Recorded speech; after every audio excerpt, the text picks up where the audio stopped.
Hello friend, आज आपण बनवत आहोत या ठिकाणी एक समरसाठी मस्त असं ड्रिंक बनवत आहोत। तर या ठिकाणी मी खाऊची पानं घेतलेली आहेत 3-4, ती कट करून घेतलेत। इथं मी गोंदकतिरा घेतलेला आहे जो की रात्री मी भिजत घातला होता। मस्त असा भिजलेला आहे, जेलीसारखा दिसत आहे। याने आपल्या बॉडीतली हीट कमी होते, वेट लॉससाठी सुद्धा बेटर आहे। त्याच्यानंतर मी इथे थोडासा गुलकंद घेतलेला आहे। म्हणजे थोडक्यात मी इथे एक थंड असा मिल्कशेक बनवते आहे आणि तो असा खूप छान गुलकंद आणि पाण्याची टेस्ट देतो।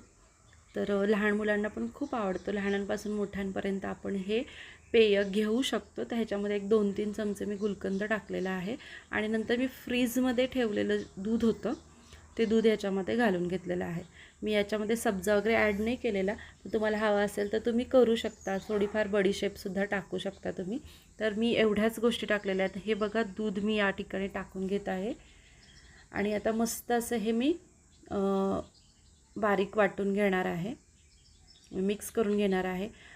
गरज पडल्यास मी यामध्ये थोडीशी साखर टाकणार आहे।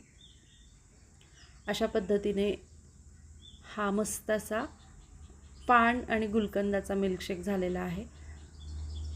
तर तुम्हाला कशी वाटली रेसिपी कमेंट करून मला नक्की सांगा। परत भेटूया, बाय।